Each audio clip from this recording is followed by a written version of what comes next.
अत्यंत व्हीआयपी आपल्या स्टुडिओमध्ये येत आहेत जे कुठल्याही भारतातल्या चॅनलमध्ये ते आजपर्यंत आत्ता गेलेले नाही आहेत हे निकाल यायला लागल्यानंतर आणि कोण येतं हे आपण साक्षात बघतो आहोत. फक्त साम मराठीवर हे व्हीआयपी येत आहेत. सांगायची गरज नाही, ओळख द्यायची गरज नाही. संपूर्ण भारत त्यांना ओळखतो. संपूर्ण भारताचं नेतृत्व ज्यांना म्हणता येईल असे नरेंद्र मोदी आपल्याकडे आत्ता येत आहेत. साम वाहिनीवर आपण बघू शकतो नरेंद्रभाई मोदी. त्यांना उभारून मानवंदना द्यायला हरकत नाही. आइए मोदी साहब.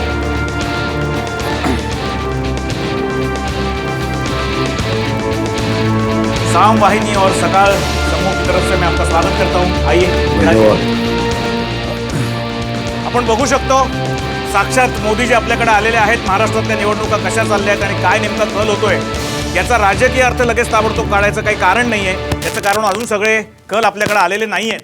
पण मोदीजी स्वतः आपल्याकडे कसे काय आले असा प्रश्न तुम्हाला सगळ्यांना पडेल.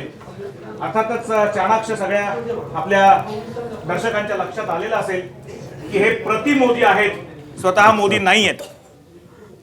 मला अशी भीती वाटली सगळ्यांना की महाराष्ट्राचे मुख्यमंत्री व्हायला ते आले की काय. महाराष्ट्राचे मुख्यमंत्री व्हायला किंवा बनवायला म्हणजे वर त्यांचं नाव जरी असलं तरी विकासजी आपल्याकडे आलेले आहेत. विकासजी म्हणतो स्वागत आपलं. नमस्कार. कैसे देखते हैं आप महाराष्ट्र की चुनाव की तरफ? पूरे देश के चुनाव आपने देखे हैं, लोकसभा के चुनाव देखे हैं, महाराष्ट्र के चुनाव के बारे में क्या ख्याल है? नाही काय आहे, एक तर असं आहे की लोकसभा हे जे आहे लोकसभेला त्या इलेक्शनला माझं कॅम्पेनिंग खूप मोठ्या प्रमाणात होतं. आपण पाहिलं वास्तविक आपण एक सर्वसामान्य माणूस आहोत आणि परिवर्तन हवं.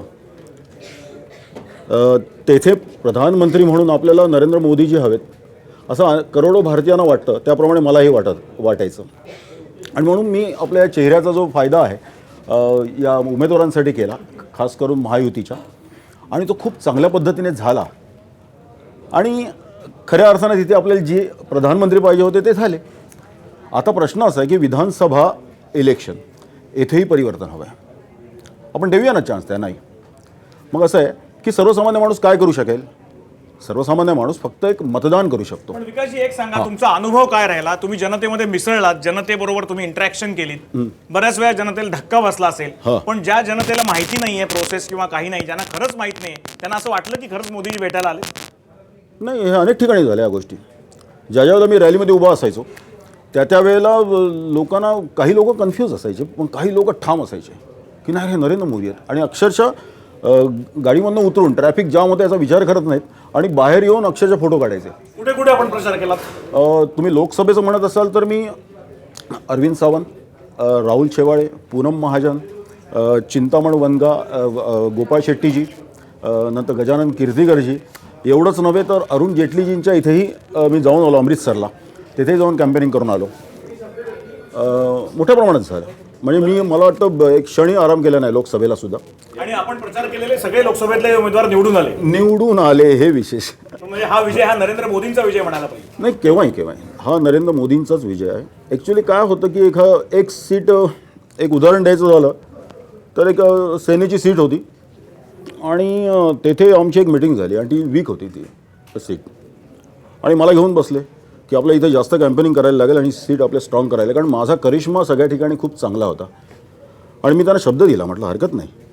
आणि खरं 7 रॅली मी तिकडे केल्या. म्हणजे त्यांच्या ॲब्सेन्समध्ये जाऊनसुद्धा काही ठिकाणी स्पीच वगैरे दिले. आणि ती जो सीट जी आहे ती स्ट्रॉंग झाली. आणि स्ट्रॉंग झाल्यानंतर त्यांनी एवढं मार्मिक पत्र मला लिहिलं, म्हणजे रिझल्ट लागायच्या अगोदर. आणि ते पत्र घेऊन माझ्याकडे एक व्यक्ती त्यांनी सकाळी पाठवली. मला एक सांगा की तुम्ही आता पंतप्रधान मोदीजी होईपर्यंत हा प्रचार केला, ठीक आहे, पण ते पंतप्रधान झाल्यानंतर तुम्ही विधानसभेला जेव्हा आलात तेव्हा तुम्हाला काही टीकेला तोंड द्यावं लागलं, रोषाला तोंड द्यायला लागलं, विरोधी पक्षांनी काही ऑब्जेक्शन घेतलं, असं काही झालं? नाही तुम्हाला कोणी अफजल खान म्हणलं? नाही काय आहे, असं आहे की जनमानसामध्ये नरेंद्र मोदींबद्दल खूप हे आहे, मान आहे, सन्मान आहे. ह्याच्यामुळे अनेक ठिकाणी मला खूप चांगला सन्मान मिळाला. विरोधक अर्थात वाढलेले आहेत. आता आपली युती तुटली, वास्तविक युती तुटली, मला त्याचं अतिशय दुःख झालं. पण का तुटली या विषयावर आपल्याला जायचं नाही, परंतु युती ती तुटली आणि त्याच्यामुळे साहजिकच आहे सेनेने आमचा करिश्मा पाहिला होता आणि सेना मला बोलवणार नाही किंवा मी तिथे जाणंही योग्य होणार नाही. आणि मग BJP साठी काम करायला हवं, कारण परिवर्तन मला हवं. आपण आपला व्यवसाय कामधंदा सगळं सोडून हे बीजेपीसाठी काम करत येस होतो. येस 100%.